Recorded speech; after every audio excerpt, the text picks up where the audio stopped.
সময় তখন ভোর 4টে। পেহেলগাম তখনও জেগে ওঠেনি।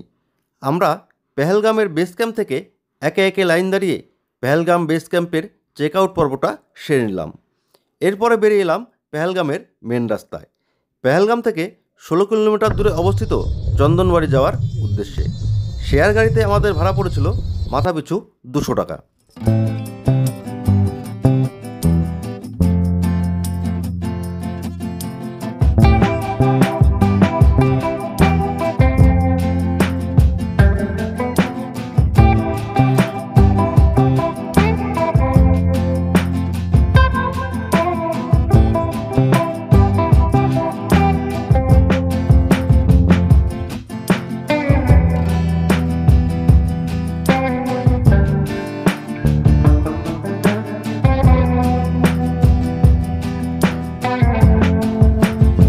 Good morning all of my friends. বন্ধুরা, ফাইনালি আমরা চন্দনবাড়িতে চলে এসেছি। ঘড়ির কাঁটায় বাজে এখন 6টা। 4:20 নাগাদ আমরা গাড়িতে উঠেছিলাম। তো রাস্তায় চেকিং ছিল, চেকিং করে গাড়ি আস্তে আস্তেই আসছিল। তো এখানে আস্তে আস্তে ঘড়িতে বেজে গেল 6টা। প্রায় 1 ঘন্টা 20 মিনিট লাগলো আমাদের এই চন্দনবাড়ি আসতে। তো এখান থেকে এসেই সর্বপ্রথম আমাদের এই হাঁটার জন্য যেটা সবথেকে বেশি প্রয়োজন, এই লাঠিটা কিন্তু আমরা নিয়ে নিয়েছি। এই লাঠি ছাড়া কিন্তু আপনি কোনোভাবেই হেঁটে উঠতে সক্ষম হবেন না। তো যাই হোক, এখানে এসে প্রথমে এইটা লাঠিটা কিন্তু অবশ্যই নিয়ে নেবেন। এটার দাম নিয়েছে এখান থেকে 50 টাকা। আমি যখন চন্দনবাড়ি গিয়ে পৌঁছালাম ততক্ষণে ভক্তদের ভিড় শুরু হয়ে গিয়েছে। আমি আজ সেই মহেন্দ্রক্ষণে দাঁড়িয়ে যার স্বপ্ন দেখেছি দীর্ঘদিন। চন্দনবাড়িতে আমাদের RFID কার্ড ও ব্যাগ চেক করে তবেই যাত্রার ছাড়পত্র মিলল।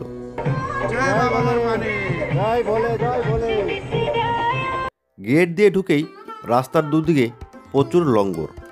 অমরনাথ যাত্রায় খাওয়া দাওয়ার কোনো খরচ নেই।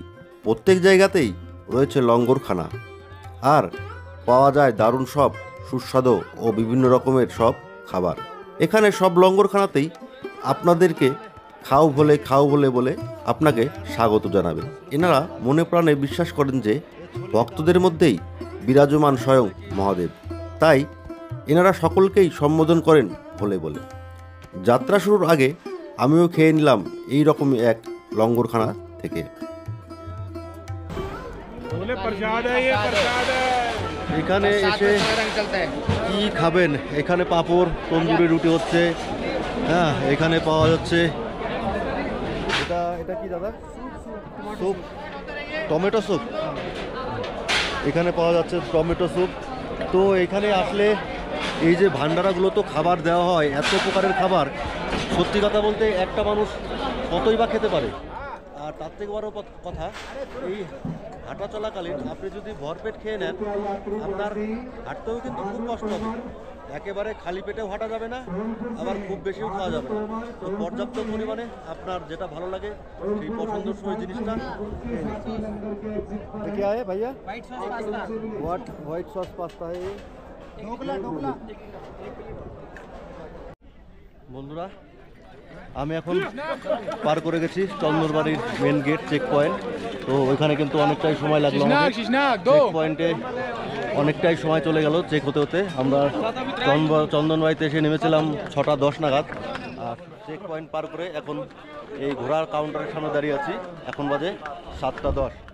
আর কেদারনাথের মতো এইখানেও সেই একই, সেই ঘোড়ারাদের উৎপাত। আপনি না চাইলেও আপনাকে যেন জোর করে বসিয়ে দিতে পারলে ওরা বাঁচে। এবারে বলি, আপনি যদি ঘোড়ার পিঠে চড়ে এই যাত্রাটা করতে চান তাহলে ভাড়া কত হতে পারে? চন্দনবাড়ি থেকে পিসুটপ পর্যন্ত এই ঘোড়াগুলির ভাড়া পড়বে 1200 টাকা ও চন্দনবাড়ি থেকে শীশনাগ পর্যন্ত ভাড়া পড়বে 2200 টাকা।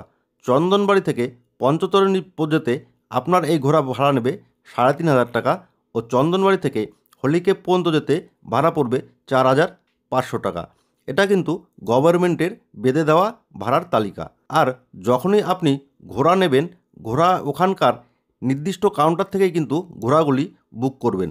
আর ঘোড়াওয়ালার ID কার্ডটি কিন্তু আপনি আপনার নিজের কাছে জমা রেখে দেবেন এবং গন্তব্যে পৌঁছানোর পর ঘোড়াওয়ালার আই কার্ডটি কিন্তু ফেরত দিয়ে দেবেন।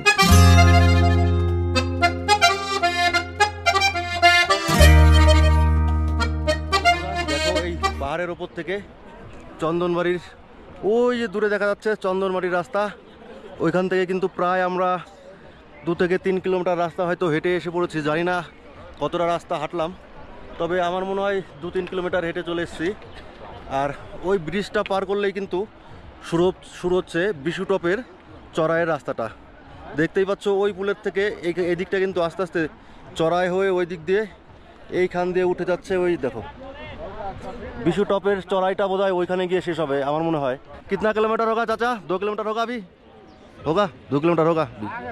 তো মোটামুটি আমরা অর্ধেক রাস্তা কিন্তু ক্রস করে ফেলেছি বিশুটপে। চন্দনবাড়ি থেকে অমরনাথ যাত্রার প্রথম চরণের এই বিশুটপটাই কিন্তু মেন, যেটা প্রচণ্ড খাড়াই। আর এটা হাঁটতেই কিন্তু অনেকেরই কষ্ট হয়, শ্বাস ফুলে আসে। তো একটাই কথা বলবো, আস্তে আস্তে হাঁটুন, জিরিয়ে জিরিয়ে হাঁটুন, কোনো সমস্যা হওয়ার কথা নেই। আমি সকালবেলা জ্যাকেট পরেছিলাম, এখন দেখতেই পাচ্ছেন জ্যাকেট প্যাকেট সব খুলে ফেলেছি, এখন আর জ্যাকেট নেই, প্রচণ্ড গরম লাগছে, জ্যাকেট খুলে ফেলেছি, আস্তে আস্তে উঠবো।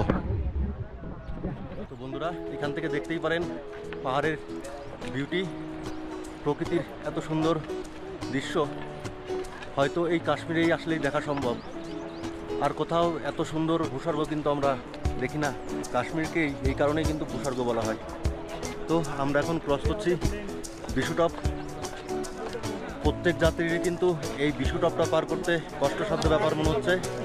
অনেকেই এখান থেকে ঘোড়া নিয়ে নিচ্ছেন, আর অনেকেই কিন্তু তার পায়ের পেশির বলে লাঠি হাতে নিয়ে সে কিন্তু তার গন্তব্যের পথে মনের জোর নিয়ে কিন্তু হেঁটে চলেছে।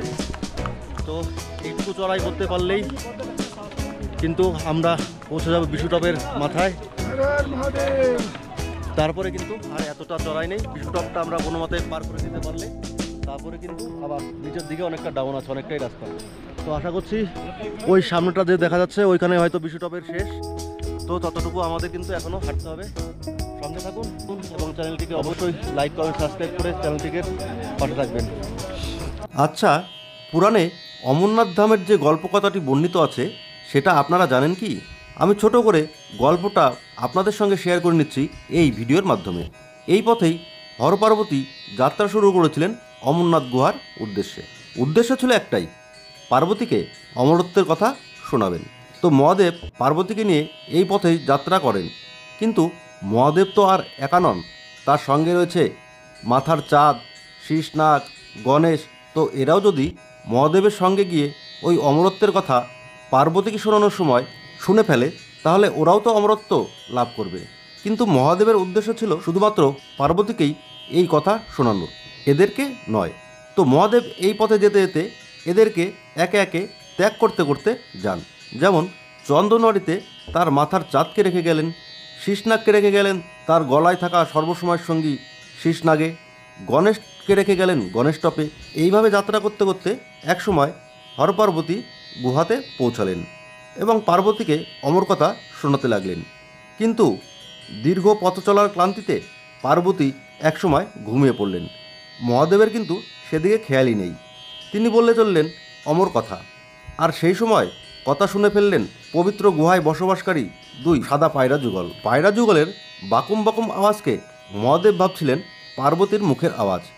অমর কথা শেষ করবার পর মহাদেব যখন পার্বতীকে খেয়াল করলেন ততক্ষণে অনেক দেরি হয়ে গিয়েছে। মহাদেবের অমর কথা শুনে সেই পায়রা যুগল ততক্ষণে অমরত্ব লাভ করে ফেলেছে। তাই ক্রোধান্বিত মহাদেব পায়রা দুটিকে হত্যা করতে উদ্যত হন। তখন পায়রা যুগল মহাদেবের কৃপা প্রার্থনা করে বলেন, হে দেবাদিদেব, আপনার অমর কথা শুনেই আমরা এখন অমরত্ব লাভ করেছি। আপনি যদি এখন আমাদেরকে হত্যা করেন তাহলে আপনার অমর কথাই মিথ্যা হয়ে যাবে। তখন মহাদেব পায়রা দুটিকে অমরত্বের আশীর্বাদ প্রদান করেন। বলা হয় তখন থেকেই পায়রা দুটি এই পবিত্র গুহায় রয়ে গিয়েছে এবং তাদের দর্শনও নাকি মেলে কখনো সখনো। তো আমরা এখন চলে এসেছি বিশুটপের প্রায় হাফ রাস্তাতে। আর এখানে এসে একটা চা জলের দোকানে দাঁড়িয়ে পড়লাম। এখানে কিন্তু চা বিক্রি হচ্ছে, জল বিক্রি হচ্ছে, আর এখানে কিন্তু পাওয়া যাচ্ছে ফল, লিম্বু পানি। আর এই দাদা এটা দোকান। আর লঙ্গরখানার পরে, মানে আমরা যখন চন্দনবাড়ি থেকে বেরোলাম লঙ্গরখানার পরে তারপরে কিন্তু প্রথম আমরা এই দোকানটা দেখতে পেলাম। আর একদম মোড়ের মাথায় এই দোকানটা। এরপরে এই দাদার কাছ থেকে শুনতে পারলাম যে আমরা মোটামুটি বিশু টপের অর্ধেক রাস্তা এসে পড়েছি, মানে বিশু টপের 5 থেকে 6 কিলোমিটার যে বিশু টপের রাস্তা তার হাফ রাস্তা কিন্তু আমরা এসে পড়েছি। এই দাদার কাছ থেকে আমরা শুনতে পারলাম। তো আশা করছি আমরা যারা মনে জোর নিয়ে একটু হাঁটছি তারা সবাই হয়তো আস্তে আস্তে বিশু টপটা টপকে দেবো। তো দেখতেই পাচ্ছ প্রচুর মানুষের ভিড়, প্রচুর মানুষের ভিড়। সবার কিন্তু লক্ষ্য একটাই, আজকে শীষনাগ। অনেকে হয়তো আছেন আজকের দিনেই পঞ্চতরণী পর্যন্ত যাবেন, কিন্তু বেশিরভাগ মানুষই কিন্তু আজকে শীষনাগ পর্যন্ত পৌঁছবেন। আর কিছু কিছু ভাইরা আছেন যারা কিন্তু এই শর্টকাট নিচ্ছেন। তো আমার ভিডিও যারা দেখবেন তাদের আমি বলছি, অনুরোধ করছি তাদের কাছে, এই শর্টকাট কিন্তু কখনোই নেবেন না। জীবনে এই শর্টকাটটাই কিন্তু মারাত্মক পরিণাম ডেকে আনতে পারে। তো কোনো কাজেই কখনোই শর্টকাট নেবেন না। সবসময় যেটা রাস্তা তৈরি করে দেওয়া আছে সেই রাস্তাটা দিয়েই হাঁটুন। হয়তো আধা ঘন্টা পরে পৌঁছাবেন, কিন্তু সুরক্ষিত পৌঁছাবেন। এই হচ্ছে বিশু টপের রাস্তা। সবাই কিন্তু একটু দম নিয়ে নিয়েই হাঁটছেন। সবারই এই রাস্তাটা হাঁটতে কষ্ট হচ্ছে, আমারও কষ্ট হচ্ছে। আর এখানে প্রচণ্ড উৎপাত ঘোড়া আর পিঠুর, খালি বলো ঘোড়া নাও পিঠু নাও। আরে ভাই, যে নেবে যার দরকার সে তো চেয়েই নেবে, এত বলার তো কিছু নেই।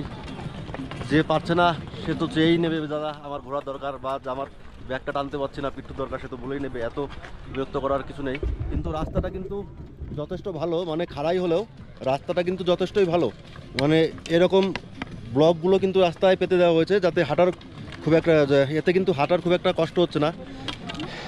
আর এরকম বোল্ডার হলে কিন্তু হাঁটতে কষ্টটা বেশি হতো। যদি এরকম বোল্ডার দেওয়া রাস্তা হতো তাহলে কিন্তু হাঁটতে কষ্ট হতো। এরকম ব্লক পেতে দেওয়াতে হাঁটতে কিন্তু ততটাও কষ্ট হচ্ছে না। কিন্তু একটা ব্যাপার, যেহেতু খাড়াই, আমরা সমতলের মানুষ, পাহাড়ি খাড়াই পথে উঠতে গেলে একটু কষ্ট তো হবেই। কষ্ট না করলে কেষ্ট কী করে মিলবে? ভোলানাথ তিনিও তো আর এখানে বসে নেই, তিনি বসে রয়েছেন সেই অমরনাথ অমর কথা গুহায়। তো সেইখানে পৌঁছতে গেলে এইটুকু কষ্ট তো আমাদেরও করতেই হবে। ক্যামেরায় আপনাদের বোঝাতে পারবো কিনা জানি না, ওই যে নিচে ছোট ছোট মানুষগুলো দেখা যাচ্ছে, ওইটার থেকে কিন্তু মানে ওরও আরও নিচ থেকে আমরা উঠতে শুরু করেছিলাম। তারপরে এইখান দিয়ে উঠতে উঠতে উঠতে উঠতে আরও কিছুটা পথ আমাদের হয়তো বাকি আছে।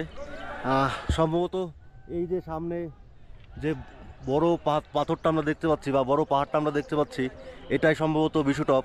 তো ওই পর্যন্ত কিন্তু আমাদের একরকমভাবে এই যে এরকম চড়াই পথটা একই রকমভাবে একই রকমভাবে কিন্তু আমাদের এই বিশু টপটা কিন্তু টপকাতে হবে। মানে এই বিশু টপ পর্যন্তই একই রকম এই খাড়াই রাস্তা। তো এই বিশু টপটা আমার মনে হচ্ছে এটাই বিশু টপ। তো এই পর্যন্ত আমাদের কিন্তু যেতে হবে। চলুন আস্তে আস্তে হাঁটতে থাকুন। অবশ্যই সবাই হেঁটে হেঁটেই পৌঁছানো যাবে এই বিশু টপ পর্যন্ত বা অমরনাথ হোলি কেভ পর্যন্ত। চন্দনবাড়ি থেকে শেষনাগ পর্যন্ত মোট 17 কিলোমিটার রাস্তা। আর এই 17 কিলোমিটার মধ্যে সর্বপ্রথম 5 থেকে 6 কিলোমিটার হচ্ছে কিন্তু এই বিশু টপ।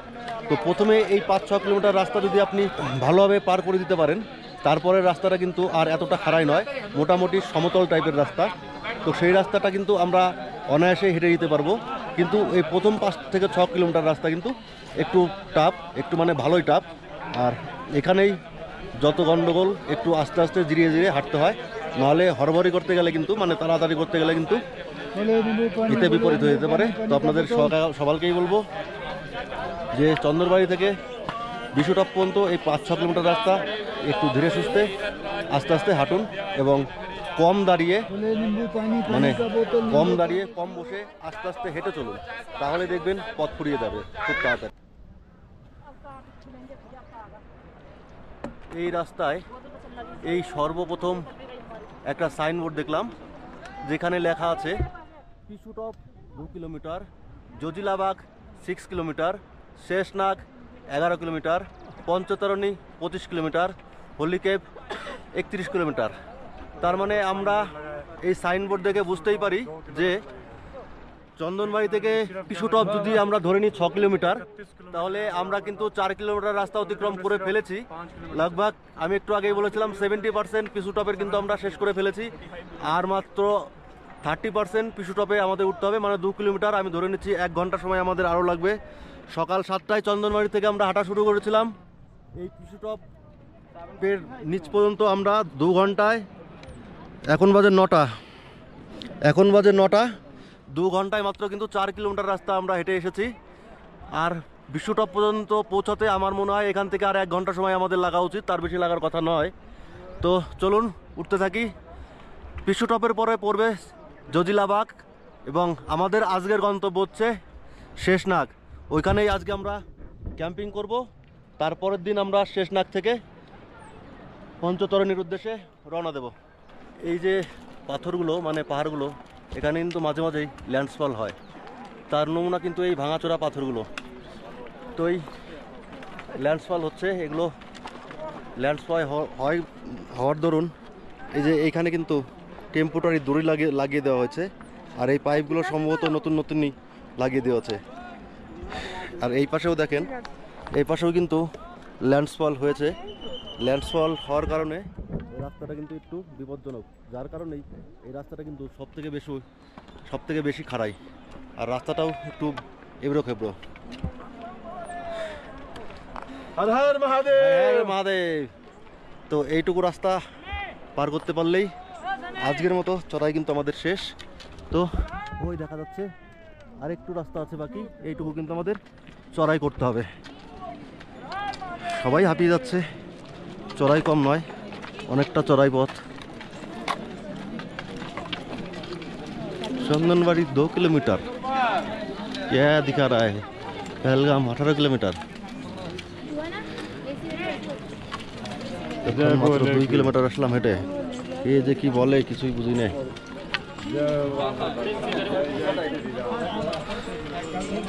একটু ছায়া পেয়ে সবাই এখানে বসে একটু রেস্ট নিয়ে নিচ্ছে। বলে মানে হর মহাদেব। জোয়ান থেকে বুড়ো সবারই কিন্তু শ্বাস একটু একটু হলেও ফুলছে, এবার সবাই কিন্তু হাঁপিয়ে যাচ্ছে। একটু জিরিয়েই সবাই উঠছে। সত্যিই খুব কষ্টকর একটা রাস্তা আমরা পাড়ি দিতে চলেছি, আর একটুখানি বাকি। চন্দনবাড়ি থেকে অমরনাথের 36 কিলোমিটার যাত্রাপথের সৌন্দর্য অতুলনীয়। পথের ক্লান্তি ভুলিয়ে দেয় এক নিমিষেই এই অপার্থিব প্রাকৃতিক সৌন্দর্যে। এই যে একটা নালার মতো আমরা দেখছি ওপর থেকে আসছে, তো এই নালাটাই কিন্তু যদি বৃষ্টি হয় তাহলে পাহাড়ের উপর থেকে এই নালাটা দিয়ে কিন্তু জল গড়িয়ে পড়বে, এবং এই যে পাহাড়ের ল্যান্ডফলগুলো হয় এই সমস্ত জলের কারণেই কিন্তু ল্যান্ডফলগুলো হয়। তো যাই হোক, সব থেকে ভালো লাগছে এই প্রকৃতির এই দৃশ্যটা দেখে। এইখান থেকে কিন্তু পাহাড়গুলো কেটে কেটে রাস্তাটা নতুনভাবে তৈরি করা হয়েছে। আমরা একটু আগে দেখলাম যে ওই রাস্তাটা কিন্তু পুরনো রাস্তা।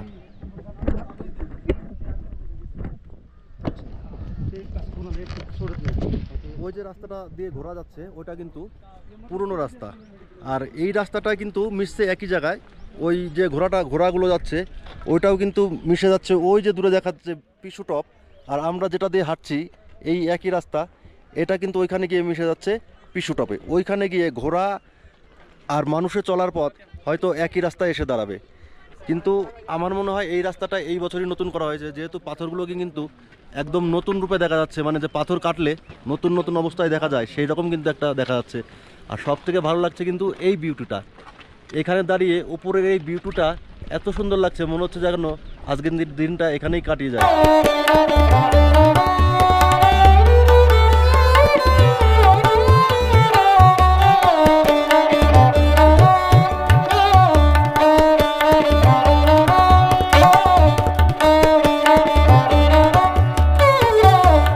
ফাইনালি গাইস, পিছুটপ আমরা চলে আসলাম মাত্র 3 ঘন্টা 12 মিনিটে। সকাল 7টায় চন্দনবাড়ি চেক পয়েন্ট থেকে বেরিয়ে আমরা ঘড়ির কাঁটায় বাজে এখন 10টা 12। 3 ঘন্টায় আমরা পায়ে হেঁটে কিন্তু এই পিছুটপে পৌঁছালাম। আর পিছুটপ পৌঁছানোর আগ পর্যন্ত আমি তেমনভাবে এই রাস্তায় কিছু খাওয়া দাওয়া করিনি, কারণ এই রাস্তাটাই ছিল আজকের দিনের, মানে আমরা যে শেষনাগ পর্যন্ত যাব এই রাস্তাটাই ছিল সব থেকে কঠিন রাস্তা। তো চিন্তা ভাবনা করেছিলাম এই রাস্তাটায় তেমন ভারী কিছু খাবো না, শুধু 1 কাপ কফি আর বিস্কুট খেয়ে বেরিয়েছিলাম। আর রাস্তায় 2-1টা কিশমিশ কাজু খেয়েছিলাম। তো এখানে একটু রেস্ট নিয়ে হালকা টিফিন করে তারপরে এখান থেকে বেরাবো। আর দেখতেই পাচ্ছ এখানেও কিন্তু আছে অসংখ্য লঙ্গরখানা, চাইলে এখানে কিছুক্ষণ বিশ্রাম করতেই পারেন। তো প্রথমেই আমি একটা বিশ্রামখানা দেখে নিই, বিশ্রাম কক্ষ দেখে একটু হালকা টিফিন এখানে করে নেব। আমি এখন আছি পিসু টপের লঙ্গরখানায়। তো আমরা এইমাত্র পিসু টপে এসে পৌঁছলাম। আর এই পিসু টপের লঙ্গরখানাটা দেখো, দেখলে সত্যিই তোমাদের চোখ কপালে উঠে যাবে। এই হচ্ছে পিসু টপের লঙ্গরখানা, খুব বড় কিন্তু এই লঙ্গরটা না। ये क्या है? खीर है बोले, रो खीर। खीर है, ये खीर है। ये भोले का कड़ी पकौड़ा है, भोले का कड़ी पकौड़ा। बोले क्या कड़ी पकड़ा कड़ी है, पकौड़ा बम बम बोले। ये दाल तड़का है, वो चावल है। ये बम बम बोले बोले। हाँ बम बम बोले, खाएंगे। चढ़ के आया ना ससलू, उसके बाद खाएंगे। ये छोले दाल है, जय बोले कि ये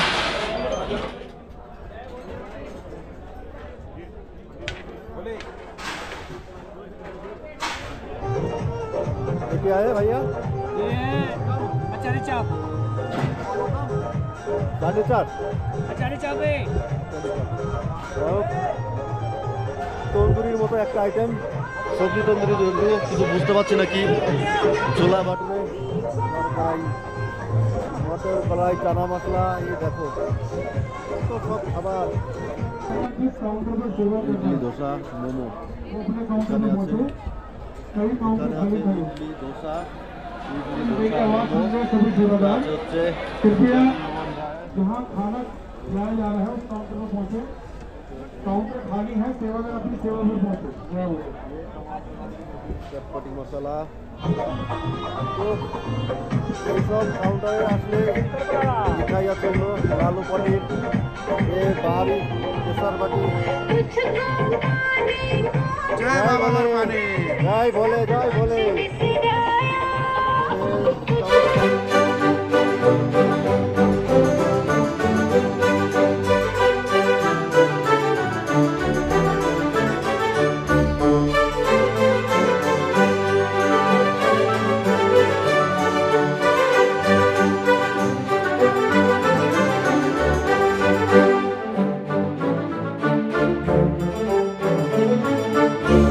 डोसा हो रहा है ना, एक डोसा दीजिए, डोसा दीजिए। मसाला मसाला मसाला क्या प्लेन डोसा, मसाला डोसा का प्लेन डोसा? मसाला डोसा दीजिए। এখানে এত কিছু খাবারের মধ্যে আমি সামান্যই কিছু খাবার নিয়েছি, কারণ বেশি খেলে হাঁটাটা একটু কষ্টকর হয়ে যায়। তার জন্য আমি সকালে নিয়ে নিয়েছি শুধু একটা ছোট্ট ইডলি, দেখতেই পাচ্ছ একটা ইডলি আর একটা ধোসা, সঙ্গে একটা লাড্ডু নিয়েছি, আর এটা ধোসার চাটনি। এই সামান্য খাবারই কিন্তু আমি নিয়েছি।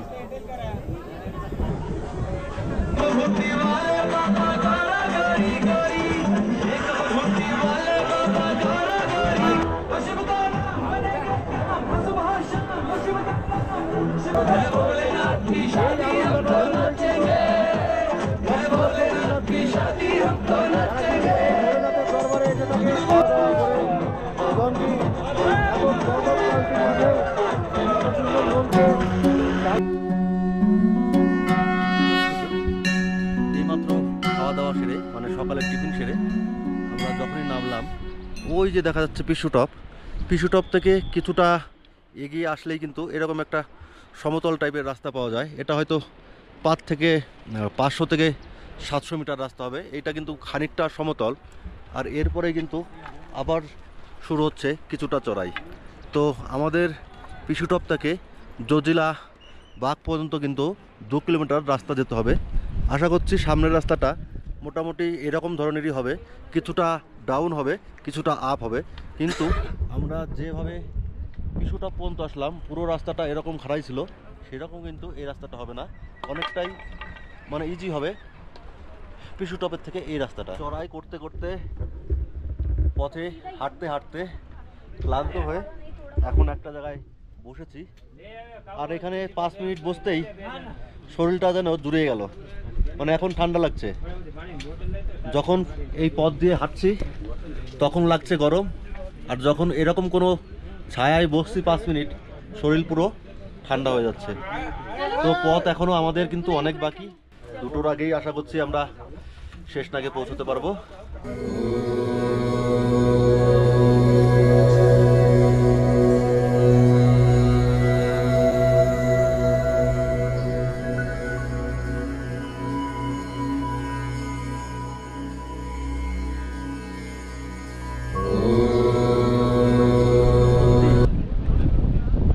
ভগবানের কি অপার লীলা, তাই তো এত সুন্দর এই পৃথিবী।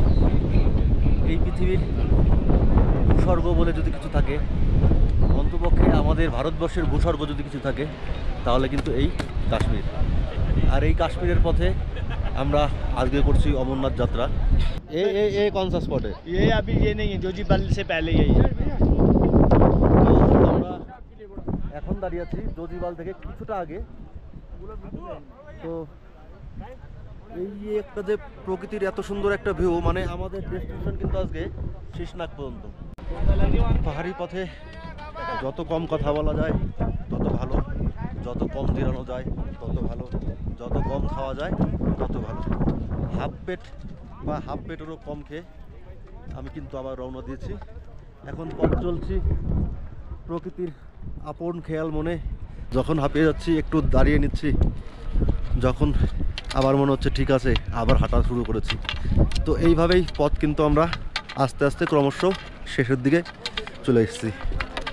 এবার গল্প হলো, বাড়ির থেকে কিন্তু আমরা অনেক কিছু শুনে এসেছিলাম যে অমরনাথের যাত্রাপথ নাকি খুবই খারাপ, মানে এই রাস্তাটার কথা বলছে নাকি, রাস্তাগুলো নাকি খুবই খারাপ, কাদা এরকম থাকে। কিন্তু যেহেতু এই ট্রিপটায় এখনও পর্যন্ত আমরা বৃষ্টির দেখা পাইনি, সেই কারণে হয়তো রাস্তাটা ততটাও খারাপ নয়।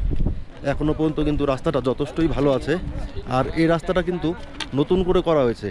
আমি আগে যাদের অমরনাথের ভিডিও দেখেছি, তাদের ভিডিওতে কিন্তু আমি রাস্তা দেখেছি অনেকটা সরু চাপা রাস্তা। তো সেই রাস্তায় ঘোড়া আর মানুষ একসাথে চলতে গেলে অসুবিধাই হতো।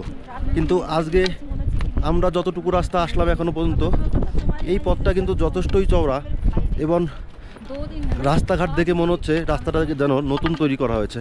হতে পারে এই রাস্তাটা হয়তো নতুনই তৈরি হচ্ছে। তো যাই হোক, বৃষ্টি নেই যেহেতু, কাদাও নেই। আমাদের এখান থেকে আরও যেতে হবে শেষনাগ পর্যন্ত 5 কিলোমিটার, আর MG top 9 kilometre, Panchtarni 19 kilometre এবং হলিকেপ 25 কিলোমিটার। যদিও আমরা আজকে আমাদের যাত্রা আজকে শেষনাগে গিয়েই শেষ করব, আর মাত্র 5 কিলোমিটার। তো এই হচ্ছে জোজিবালে যে ভান্ডারাগুলো হয়েছে, এই হচ্ছে সেই জোজিবালের ভান্ডারাগুলো। আমরা একটু আগেই দেখলাম যে জোজিবাল পর্যন্ত কিন্তু রাস্তা খুবই ভালো ছিল।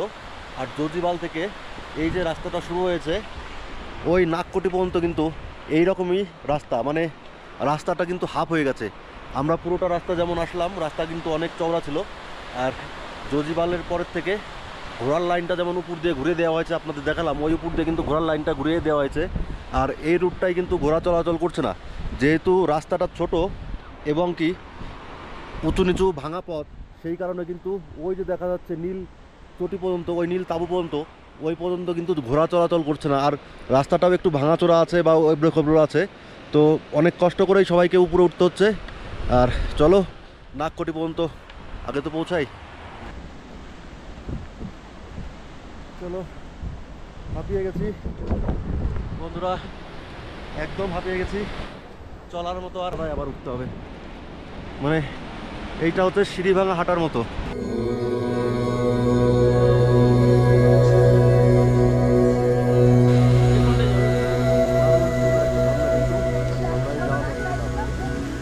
এই যে রাস্তাটা এতটা পথ আসলাম, আমরা কিন্তু এর আগে এই ঝর্ণা দেখিনি। এই রাস্তায় হয়তো শুরু হলো এখান থেকে ঝর্ণা। এই হচ্ছে ঝর্ণা, ঝর্ণার জল পড়ছে এখান থেকে খুব সুন্দরভাবে। অনেকে এখানে ফটোশ্যুট করছে। আর ওই যে নাগাকোটি যাওয়ার রাস্তা, মানে সিঁড়ি ভেঙে ভেঙে এবার উঠতে হবে অতটুকু।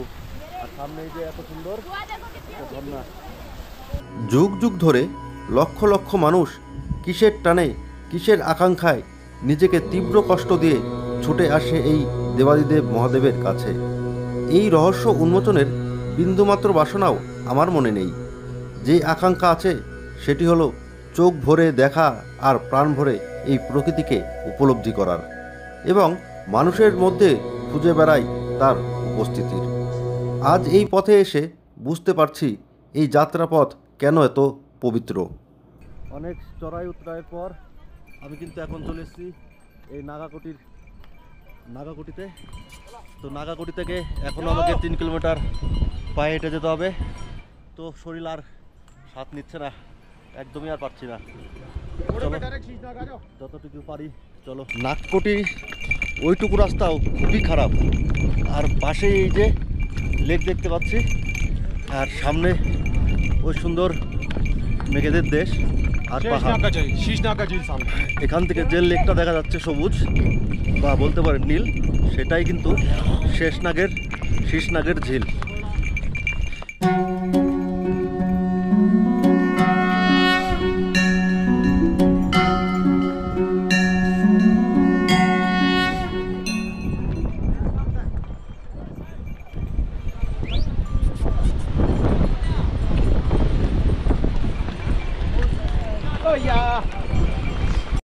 নাগাকুটি পার করে যখন আমি শীষনাগ পৌঁছলাম তখন ঘড়ির কাঁটায় প্রায় 4টে।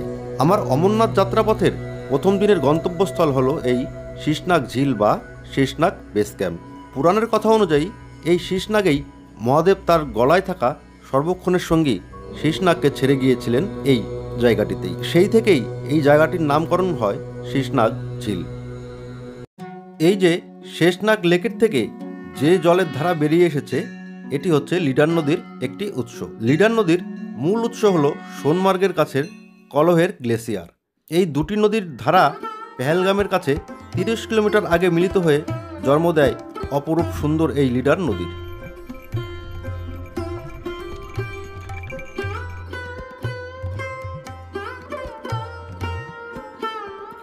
পুরাণে বর্ণিত কাহিনী অনুযায়ী স্বর্গরাজ শেষনাগ খনন করেছিলেন এই অপরূপ সুন্দর জলাশয়টির।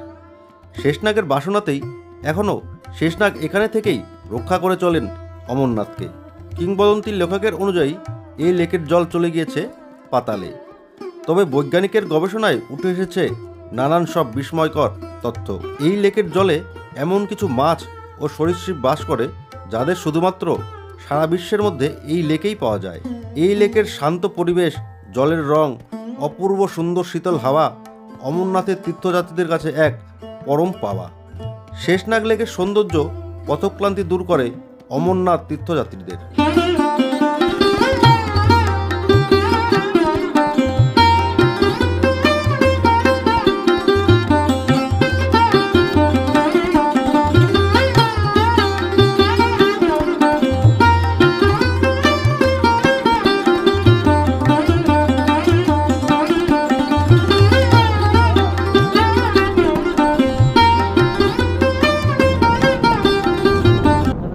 শেষনাগ 12,500 ফুট উচ্চতায় শেষনাগ জিরোগ্মি, মানে এটাই শেষনাগ। তো আজকের আমাদের যাত্রা কিন্তু এই শেষনাগ পর্যন্তই ছিল। এই হচ্ছে শেষনাগ লেক, আর এই যে সামনে হচ্ছে শেষনাগ বেস ক্যাম্প। তো আজকের রাতটা আমি এই শেষনাগ বেস ক্যাম্পেই কাটাবো। তো এর জন্য এখানে আমাকে একটা ক্যাম্প নিতে হবে। তো দেখি এখানে ক্যাম্প ভাড়া কত চায়। তো চলো ক্যাম্পে গিয়ে দেখা হচ্ছে, শেষনাগে গিয়ে দেখা হচ্ছে। শেষনাগ বেস ক্যাম্প পৌঁছে চেক ইন পর্ব সেরে নির্দিষ্ট কাউন্টার থেকে পর্চি কাটিয়ে একটি টেন্ট ভাড়া করে নিলাম 600 টাকার বিনিময়ে। প্রচণ্ড মাথা ব্যথা ও গা ব্যথা করছিল, খানিকটা শুয়ে পড়লাম টেন্টের ভেতর। যখন উঠলাম ঘড়ির কাঁটায় তখন রাত্রি। এই হচ্ছে টেন্ট, আমরা রয়েছি এই টেন্ট সিটিতে। উপরে আছে এই পায়খানা বাথরুম, ওই দূরে দেখা যাচ্ছে লঙ্গরখানা, আর এগুলো হচ্ছে টেন্ট। আমরা আছি এখন শেষনাগে আমাদের টেন্ট ভাড়া নিয়েছে 600 টাকা করে, কিন্তু টেন্ট কিন্তু মন মতো হয়নি, বা এখানে যতগুলো টেন্ট দেখছেন আপনারা সবই কিন্তু সেই একই রকমই। এই যে যত দূর চোখ যায় টেন্টগুলো দেখছেন না, সবই একই রকম, মানে এটা এখানে এরকমই সিস্টেম। তো আমাদের এই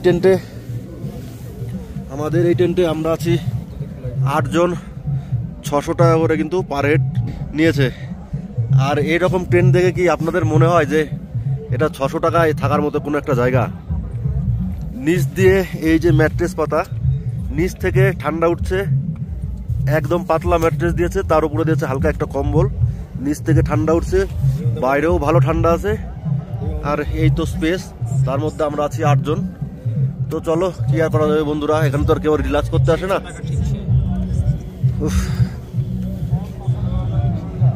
পাশের ট্রেনটা দেখাই, সেটাও কিন্তু একই রকম। এখানেও দেখেন ছোট্ট ছোট্ট টেন্টের মধ্যে 8 জন 10 জন করে ঢুকে দিয়েছে। যদিও এটা অন্য টেন্ট, আমার দেখানো উচিত না, তো আমি ভিতরে ঢুকছি না। এই ছোট্ট ছোট্ট টেন্টে 8 জন 10 জন করে ঢুকিয়ে রেখে দিয়েছে। এখন বাজে রাত্রি 8টা, দেখেই বুঝতে পারছো চোখ মুখ খুলে গেছে ঘুমে। শুয়েছিলাম, ঘুম তো এক ফোঁটাও হয়নি, কিন্তু শুয়েছিলাম। যাই হোক, আমরা এখন আছি লঙ্গরখানায় রাতের ডিনারটা করবো বলে। তো সারাদিনে ভারী তেমন কিছুই খাইনি, এখন এই লঙ্গরখানার থেকে হালকা পাতলা কিছু খেয়ে নেবো। রাইস, 12,200 ফুট উঁচুতে আজকে আমরা আছি। আর এখানে মারাত্মক ঠান্ডা হাওয়া দিচ্ছে, যার জন্য কিন্তু জ্যাকেট আর মাথায় ছাগিটাও বেঁধে নিলাম। এই দীর্ঘ 17 কিলোমিটার যাত্রাপথে অনেকগুলো লঙ্গরখানা দেখা এবং সেইখানে খাওয়ার অভিজ্ঞতা আমার হয়েছে, কিন্তু রাত্রি 8:30টার সময় এই শীষনাগে এই লঙ্গরখানাতে এত ভিড়, লঙ্গরখানাতে খাওয়ার জন্য লাইন দাঁড়িয়েছে। তো চলুন দেখে আসি এই লঙ্গরখানায় বিশেষ কী আছে।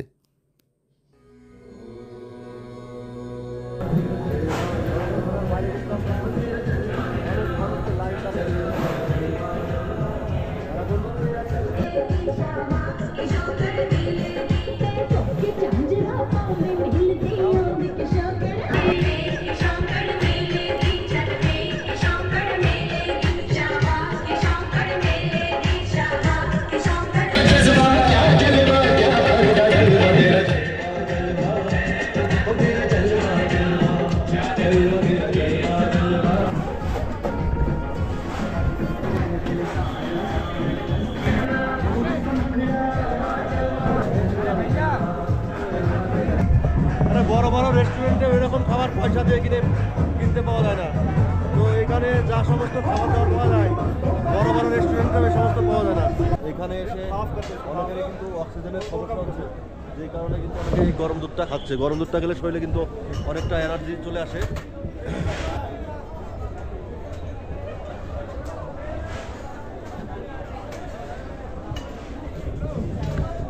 রাত্রি 10টা নাগাদ আমরা টেন্টে এসে যার যার মতো শুয়ে পড়লাম। সকালবেলায় আবার উঠতে হবে শেষনাগ থেকে পঞ্চতরণী যাওয়ার উদ্দেশ্যে। যারা হাঁটতে পারছেন না তারা কিন্তু এখানে পড়ছি কাটিয়ে